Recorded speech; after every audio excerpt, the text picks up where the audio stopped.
Salut à tous, c'est Ilyes. On se retrouve aujourd'hui pour une nouvelle vidéo. On va vous analyser le combat principal de l'UFC 287 qui fait son retour d'ailleurs à Miami pour la première fois depuis 20 ans. Ça se passe dans la nuit du 8 avril au 9 avril, que ce soit la main card ou la carte préliminaire. Il y a du très très lourd, à commencer bien évidemment par le main event puisqu'Alex Pereira va défendre sa ceinture de champion des poids moyens pour la première fois face à son pire ennemi, j'ai nommé Israel Adesanya, qui lui aura envie de prendre sa revanche. Pour en parler, on retrouve comme d'habitude Movsar Ibragimov, combattant de MMA, qui est également, je ne cesse de le répéter, mais médaillé de bronze au dernier championnat du monde de MMA dans la catégorie Bantamweight chez Poids Coq. Movsar, comment tu vas? Ça va très bien, toi. Ça se passe très bien. Écoute, toujours un plaisir de pouvoir te poser mes questions avant un grand combat. La dernière fois, on a eu l'occasion de débriefer Kamaru Usman, Leon Edwards. D'ailleurs, si je me souviens bien, tu avais le pronostic exact, hein, Movsar, pour la trilogie entre Leon Edwards et Kamaru Usman. Ouais, exact. Ouais. J'avais des décisions, j'avais des qu'Ousmane allait essayer de lutter, mais qu'il n'allait pas y arriver.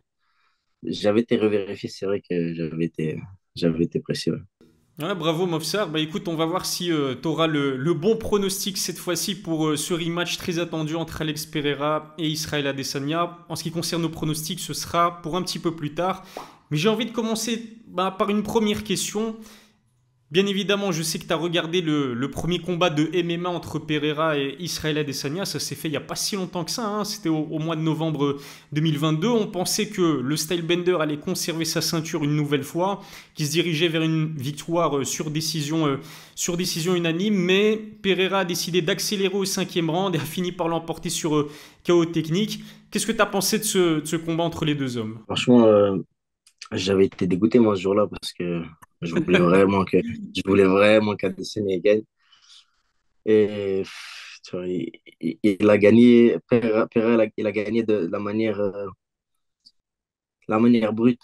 Il perdait tous les rounds, quasiment tous les arbitres avaient donné les quatre premiers rounds à Adesanya. Et il est géant, tu vois, il est énorme dans cette catégorie, il a une grosse puissance.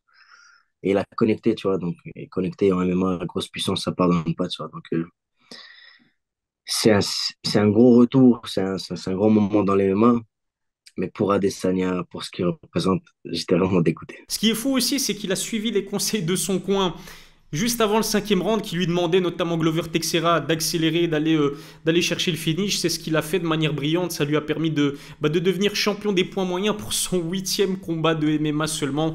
C'est tout simplement incroyable. D'ailleurs, je ne sais pas si tu as lu ces critiques-là adressées à l'arbitre qui disait qu'en fait, il a peut-être interrompu le combat un petit peu trop tôt. Est-ce que tu es d'accord avec ça ou au contraire, il a bien fait parce qu'il a certainement préservé la santé, l'état physique, l'intégrité physique d'Israël Adesanya? Franchement, moi, je ne critiquerai pas l'arbitre parce que dans certains combats, des fois, tu vois des arrêts, tu as l'impression qu'il arrête trop vite, mais au moment donné où il arrête le combat, tu vois que l'autre qui était sonné, il titube, il commence à pleurer par terre alors qu'il avait l'air d'être encore conscient. Et dans ce genre de moment, nous, on n'est pas dans la cage, on ne voit pas ce que voient ces arbitres. Et ces arbitres, ils sont beaucoup confrontés à ce genre de situation. Et moi, je préfère toujours qu'il arrête un peu trop tôt qu'un peu trop tard.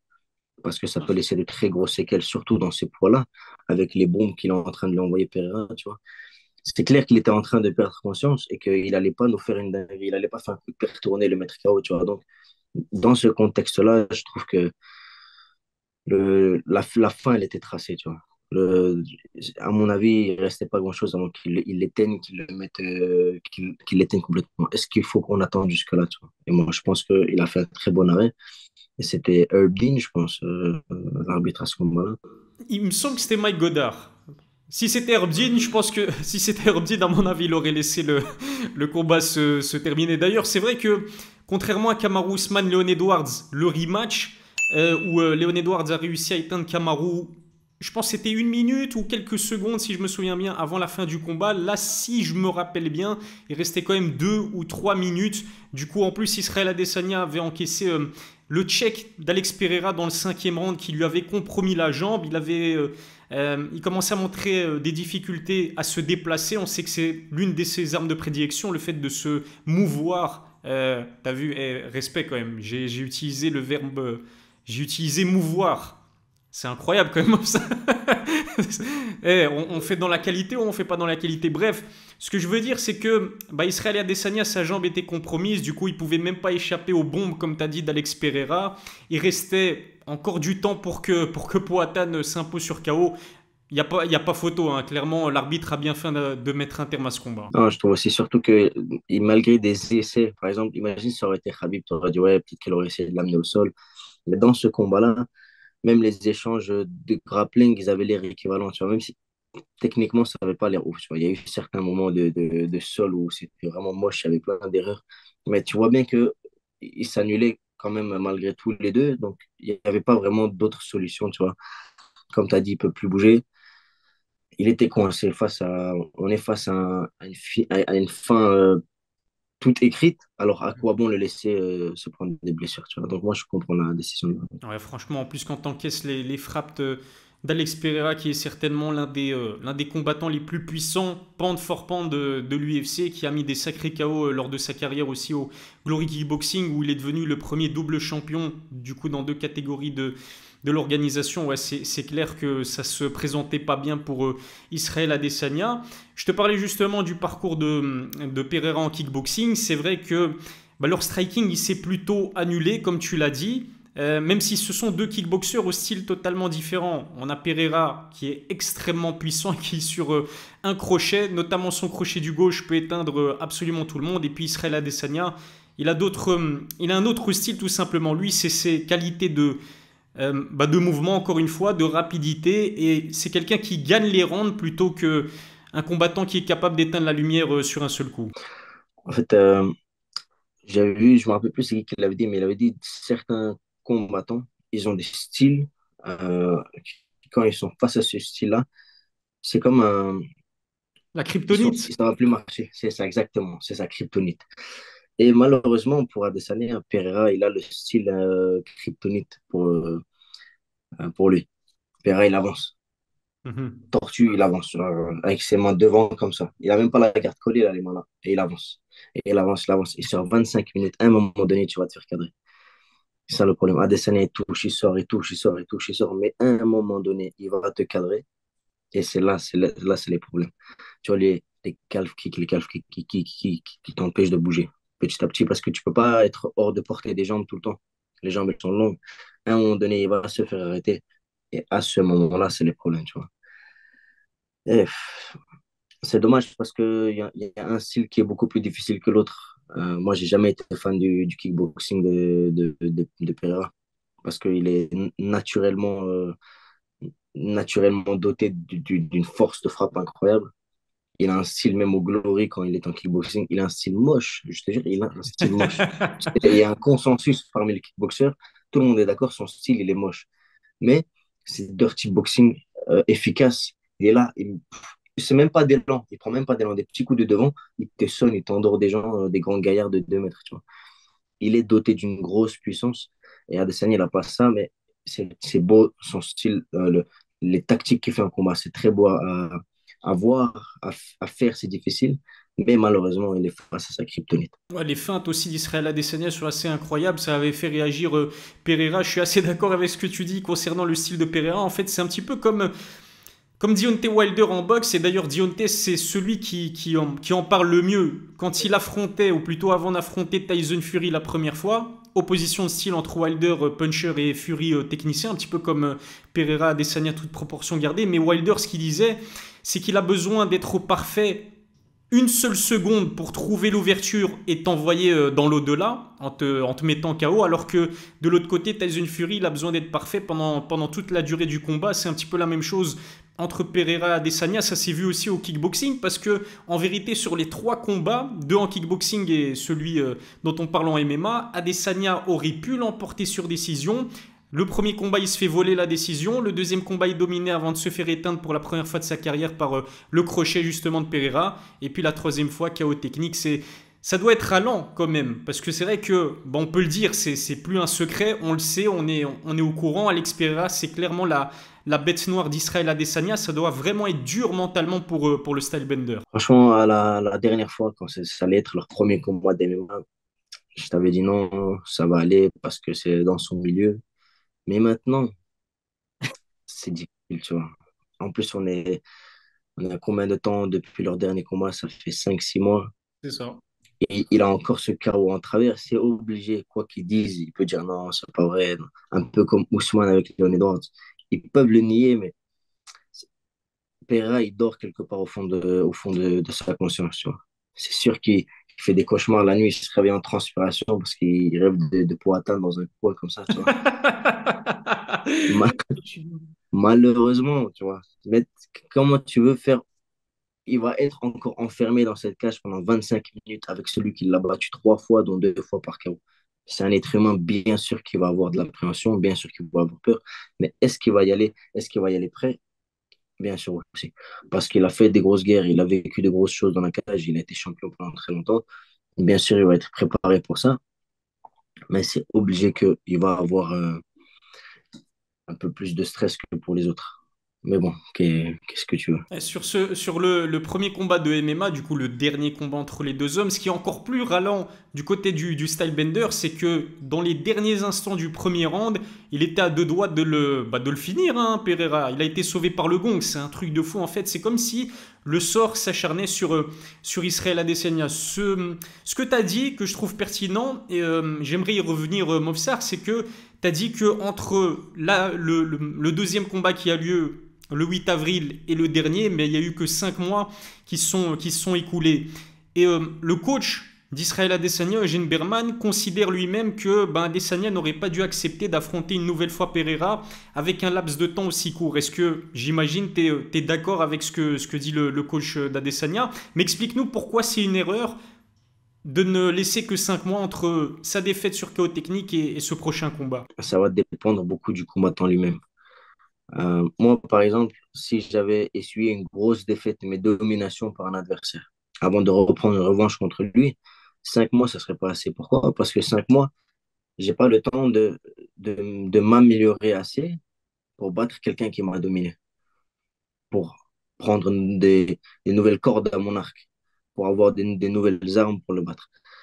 Ce qui est différent ici avec Adesanya, c'est que il a les armes pour battre Pereira.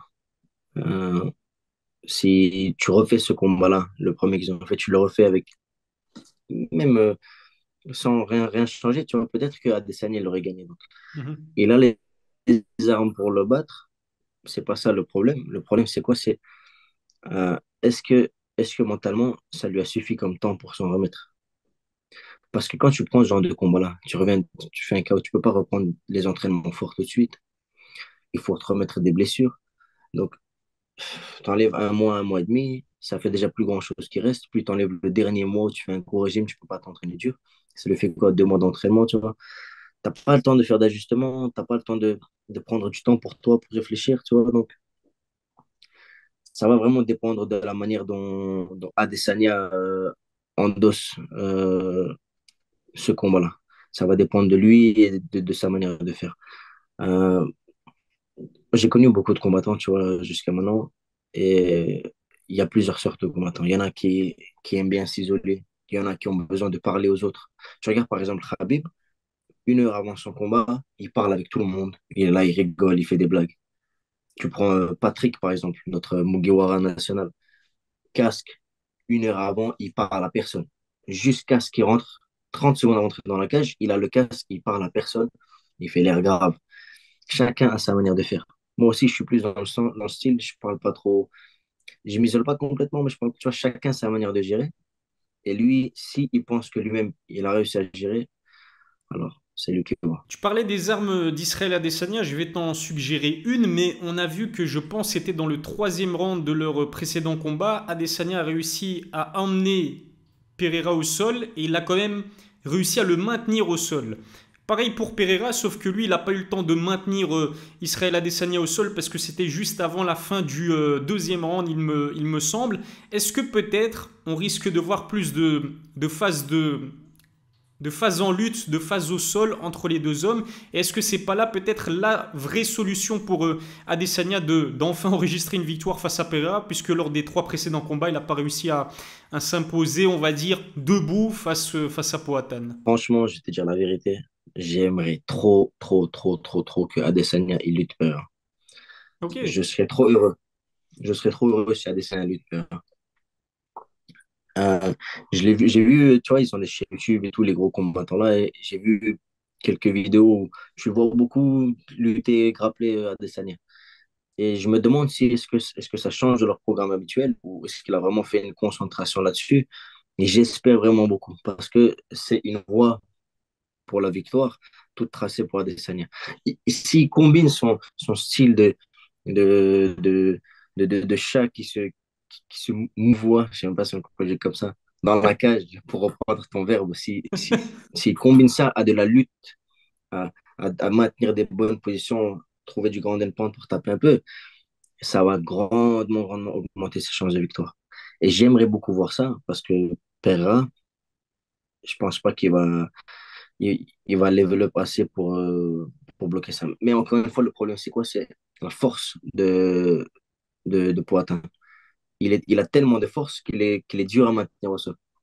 Les genres de personnes-là, tu dois les maintenir au niveau de la hanche, dans les cuisses, mais ils ont des grosses cuisses. Donc, tu te fatigues beaucoup, tu te crames les avant-bras, tu vois. Donc, c'est une possibilité qui s'offre à lui, mais encore dans ce contexte-là, il n'a pas eu assez de temps pour le préparer assez. En tout cas, moi, je suis sûr et certain qu'Adesanya, il va plus chercher les emmener au sol qu'au premier combat parce que je pense que Pereira et Adesanya ont tenté un takedown tous les deux, ont réussi, sauf que comme je te disais, Pereira n'a pas réussi à le maintenir au sol parce que c'était la fin du round, alors qu'Adesanya, lui, dans le troisième, il a plutôt bien réussi cet exercice-là. On sait que même lorsqu'il était champion, Adesanya, c'était un champion critiqué. Pourquoi? Parce que il l'emportait majoritairement sur décision. C'est pas un combattant qui hésite à utiliser ce qu'il faut finalement pour décrocher la victoire. Elle n'a pas envie de prendre de risques.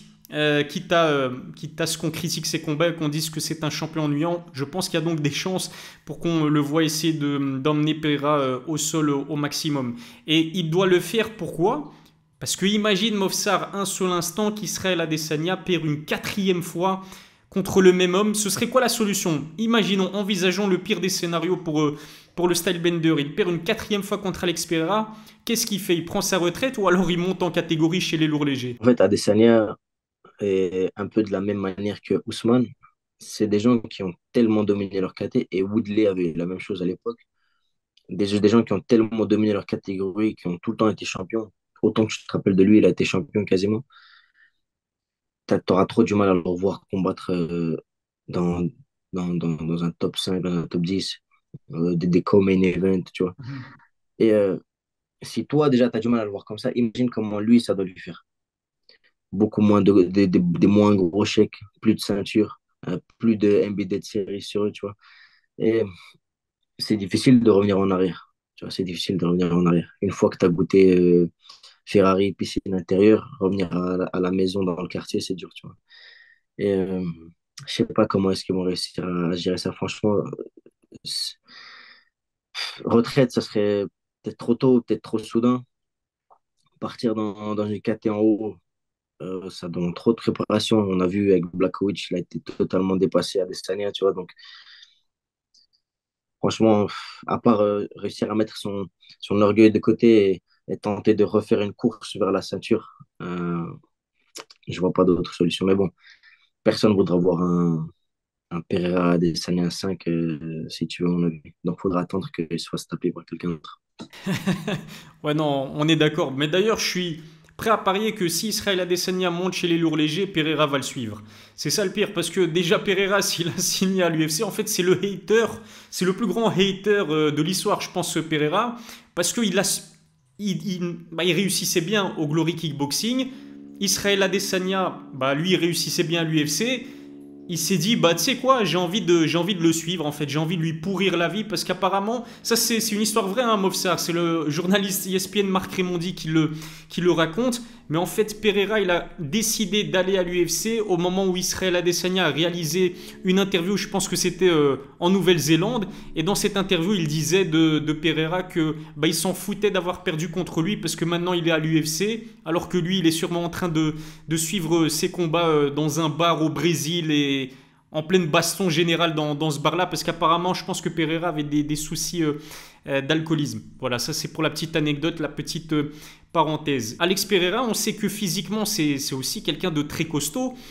Et Glover Teixeira, son coach, a même dit, Movsar, qu'il était capable de monter chez les poids lourds.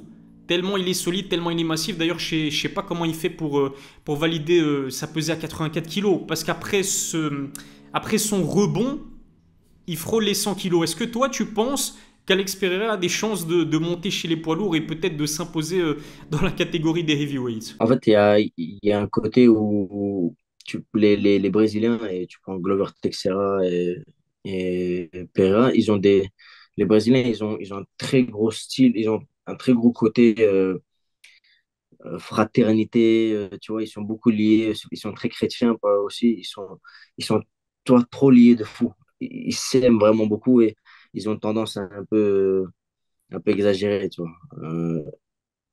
À mon avis, chez les poids lourds, pour l'instant, c'est trop tôt. Il a le physique, par exemple, il a la taille, etc. Mais il lui faudra du temps, tu vois. Peut-être plus tard, etc. Mais tu regardes, par exemple, quand Glover Teixeira il a perdu, comment il a pris personnellement Pereira, tu vois. Ils ont ce côté-là où ils vont toujours exagérer. C'est mignon, tu vois, mais sois réaliste, tu vois. Est-ce que là, maintenant, tu le vois face à des gros gaillards de poids lourds, tu vois, c'est un peu trop tôt, à mon avis. Avec une préparation physique, bien sûr, tu vois. Mais faut vraiment garder en tête que les poids lourds, c'est des géants, tu vois. Pereira, il est géant dans la catégorie Adesanya. Et il va arriver là-bas, il va arriver face à John Jones. John Jones, il va lui faire un double leg, tu vois. On connaît tous le scénario. Je le vois plus champion dans la catégorie des lourds légers parce que pour l'instant, bah, t'as Jamal Hill, t'as Iri Prohaska. Moi, honnêtement, hein, je signe des deux mains si, bah, demain, t'as un Iri Prohaska Alex Pereira pour la ceinture des lourds légers. Je suis convaincu qu'Alex Pereira, en sachant qu'Iri prend énormément de coups, je pense qu'il peut devenir double champion à l'UFC, mais dans la catégorie des lourds légers. Par contre, c'est vrai que chez les poids lourds, notamment avec un John Jones, stylistiquement parlant, il pourrait rien faire face à John Jones. C'est comme tu l'as dit, c'est un gros point moyen. Ce serait peut-être aussi un lourd léger assez imposant parce que hors compétition il dépasse les 100 kilos, mais dans la catégorie des poids lourds, non, je pense pas qu'il puisse faire quoi que ce soit. Avant de passer au pronostic Mofsar, un petit mot sur le co-main event, plutôt séduisant, entre Gilbert Burns et Jorge Masvidal. Si l'UFC a décidé de faire son retour à Miami pour la première fois depuis 20 ans, c'est aussi pour Masvidal, clairement, qui est l'une des superstars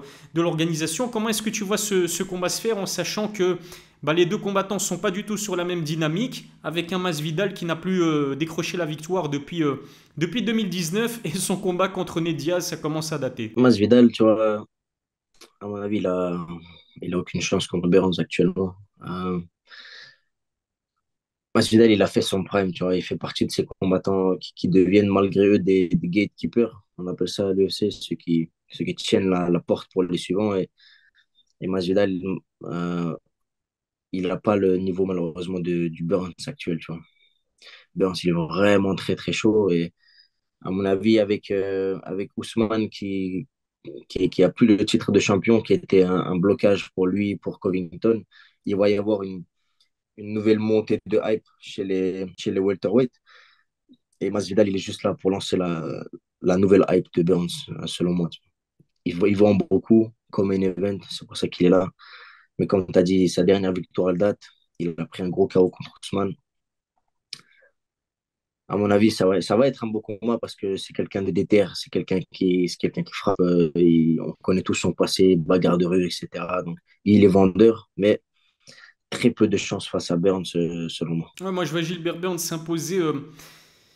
Allez, sur soumission, mais en endormant Masvidal, parce que Masvidal va pas taper, c'est sûr, hein. Comme tu l'as dit, c'est un dur à cuire. Kamaru Usman l'a emporté sur le premier KO de la carrière de Masvidal, alors que je pense qu'il en est à 50 combats professionnels de MMA. C'est un dur à cuire, mais à 37 ans, dynamique négative, je ne le vois pas faire face à Gilbert Burns, qui est un très bon striker, même si techniquement Masvidal aura l'avantage, mais en termes de jiu-jitsu, il y a pas photo. Il y a deux univers entre les deux, et je pense que Burns va en profiter, emmener Masvidal au sol et puis essayer de l'endormir. Bah voilà, bah passons au pronostic justement. Toi, c'est quoi ton pronostic concernant le main event entre Alex Pereira et Israel Adesanya? Est-ce que Adesanya va prendre sa revanche ou alors Pereira va confirmer qu'il est bien la bête noire du style bender? À mon avis, si Adesanya, comme on l'a dit, il prend cette décision de lutter beaucoup, etc., C'est là pour lui la meilleure manière de mettre toutes ses chances de son côté pour gagner.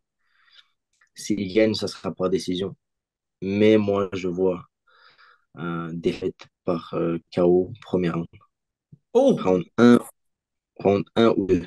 Parce que Pereira, il a un peu trouvé la porte de sortie, tu vois.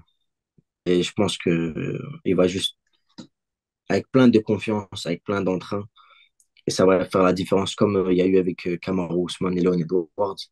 La différence de la première à la deuxième, c'est que la deuxième fois, il sait qu'il peut le faire. Il sait qu'il peut le faire, alors il va le faire directement. Marche avant premier round. Adesanya, il va pas le temps de bien rentrer dedans, à mon avis, et bon, KO premier, deuxième. Pronostic un peu osé, mais je pense que ça va se passer comme ça. Mais c'est assez pertinent hein, parce que bah, au dernier combat, en fait, à chaque fois que Pereira a pris confiance en lui, a décidé d'agresser Adesanya, lui mettre la pression, ça a payé parce que le deuxième round, il le prend. C'est le seul round qu'il prend Pereira pendant ce combat, hormis le cinquième, hein, je veux dire. Mais du coup, il accélère dans le deuxième, il gagne le round. Il accélère dans le cinquième, il le bat sur KO technique. Et c'était, oui, c'était sa première en MMA, du coup il était peut-être pas sûr de lui, il se disait, ouais voilà, c'est un nouveau sport, Adesanya grand champion, champion incontesté de la catégorie des middleweight, il a mesuré sa prise de risque, peut-être que là il arrive avec une confiance ultime qui va chercher le finish. Et comme toi, moi aussi, je vois une victoire sur KO d'Alex Pereira. Mais je me dis, allez, le troisième round, parce que Adesanya sait se déplacer dans un octogone. À mon avis, il va essayer de le fatiguer dans des phases au sol. Mais encore une fois, Adesanya va devoir se montrer parfait sur 25 minutes, alors que Pereira, il lui suffit d'un seul crochet pour complètement éteindre la lumière d'Adesanya. Il l'a déjà fait par le passé. Merci Movsar, n'hésitez pas à suivre Movsar Ibrahimov, notamment sur son compte Instagram, je mettrai le lien dans la description, donnez-lui un maximum de force et puis n'hésitez pas non plus à nous donner vos pronostics avant l'UFC 287, ça se passe dans les commentaires. Movsar, un grand merci, c'était un plaisir comme d'habitude et à la prochaine pour une nouvelle vidéo.